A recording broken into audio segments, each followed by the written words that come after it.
What we have going on right now with inflation is the Federal Reserve's problem that the Federal Reserve created because they're buying in to the government's self-destruction and creating of it. And they're going along with the program. This is no longer an independent organization.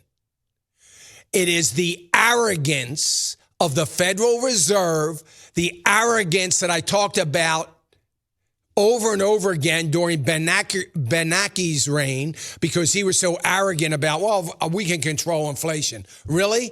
What Fed has ever controlled inflation? They can't even control it when they know it's coming, let alone after it's happened. You know, the Federal Reserve has allowed the barn doors to get flung wide open, and they think, oh, we can round those horses up anytime we want. Really? Good luck with that. You can see, how's it working out so far?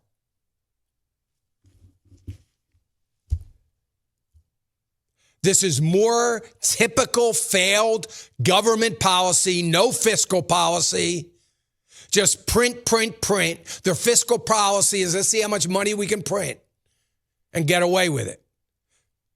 Their belief is that debt is okay. It's nothing wrong with it. Everybody has it. We'll be fine.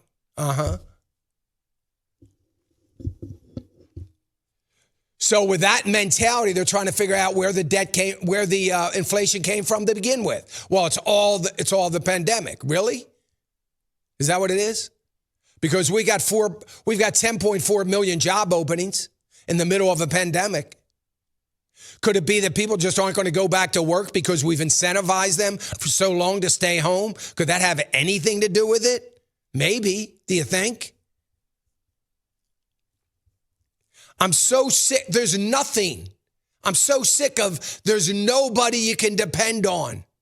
The Federal Reserve, an independent organization, if you said to the Federal Reserve, all you care about is the markets and you're being politically correct in the way that you're following along with what Janet Yellen's telling you you've got to do. You're no more disconnected from the government than the Treasury Department is. And you can't admit that. And if you can't admit that, you can never fix it. As a matter of fact, I would submit you have no desire to fix it. You can't fix it. You don't want to be the cause of the collapse of the economy when in reality you will be the cause, and so will the Treasury Department, and so will the government.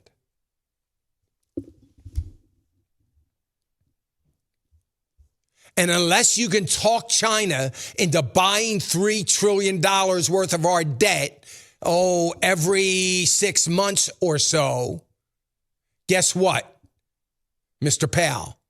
I don't want to break it to you. This might break your heart, and you've got all the reasons to say no. You'll come up with all kinds of excuses. I hate to be the bearer of bad news, but guess what?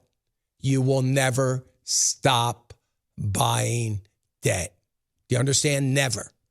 It doesn't matter what your balance sheet looks like. It's irrelevant. It doesn't matter if you don't have the money. You don't need the money. It's just a journal entry. You will be buying the debt forever.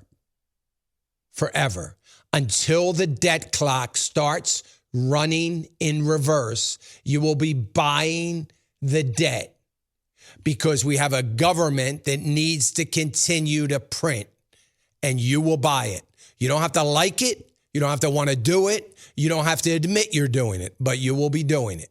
I know it. I got to believe there's other people that know it.